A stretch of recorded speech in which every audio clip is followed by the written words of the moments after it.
जब रात के अंधेरे में सीमा पार से उड़ता है ड्रोन, जब खेतों में बिछाए जाते हैं हथियार, जब पाकिस्तान की धरती से फिर सुनाई देती है एक नई साजिश की आहट, तब खड़ी होती है भारत की पहली दीवार बीएसएफ और जगह है अमृतसर बॉर्डर।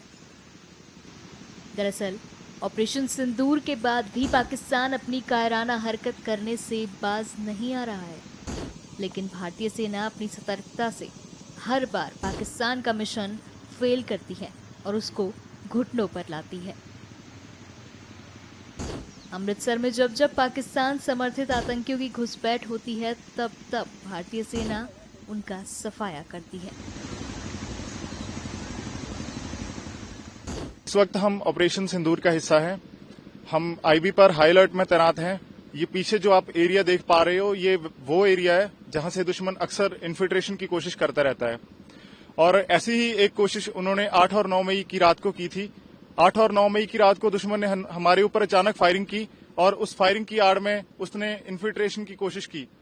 मैंने और मेरे साथियों ने उस इन्फिल्ट्रेशन की कोशिश को अपने ऑब्जर्वेशन इक्विपमेंट की मदद से डिटेक्ट किया, दुश्मन पर अचूक फायरिंग की और उसकी घुसपैठ की कोशिश को नाकाम किया। हमारी फायरिंग का नतीजा ये निकला कि सुबह तक दुश्मन अपने घुटनों पर आ गया और उसने अपनी पोस्ट पर व्हाइट फ्लैग लहरा दिया। हम अपने देशवासियों को यह यकीन दिलाते हैं कि जब तक भारतीय सेना देश की सरहदों पर तैनात है, तब तक कोई भी इस देश की तरफ आंख उठाकर नहीं देख सकता। हम अपने देश के दुश्मनों की हर नापाक हरकत का मुंह तोड़ जवाब देंगे। जय हिंद। पाकिस्तान की सेना बार बार भारतीय सेना से युद्ध में पराजित होने के बाद अब हमारी सैन्य शक्ति का सामना करने के बजाय अपने नापाक इरादों को आतंकवादियों के जरिए से पूरा कर रही है। पाकिस्तान सेना लाइन ऑफ कंट्रोल और इंटरनेशनल बाउंड्री में उन इलाकों से जहां नदी का क्षेत्र हो या दुर्गम इलाके हो, वहां जहां फेंस नहीं है, वहां से घुसपैठ कराती है। हमारी सेना दिन और रात निरंतर सतर्क है।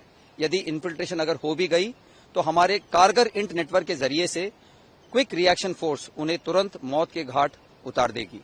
कई बार पाक सेना घुसपैठियों की मदद के लिए हमारी पोस्टों पर फायर करती है, जिसका जवाब उन्हें कई गुना ज्यादा नुकसान दिलाकर हम देते हैं। भारतीय सेना के योद्धा अपने परिवारों से दूर कठिन परिस्थितियों में दुश्मन के सामना करते हुए अपने साथियों के बीच में अपने मनोबल को बिल्कुल उज्जवल और उत्तम रखते हैं। परिश्रम से और प्रशिक्षण से प्रोत्साहन प्राप्त करते हुए, कठिनाइयों को गले लगाते हुए, चुनौतियों का सामना करते हुए वो अनुशासित होकर अपने कर्तव्यों के पालन में और अपने लक्ष्य को सिद्ध करने के लिए सदा तत्पर रहते हैं। जय हिंद। प्रभातखबर.com, विश्वास वही, रफ्तार नहीं।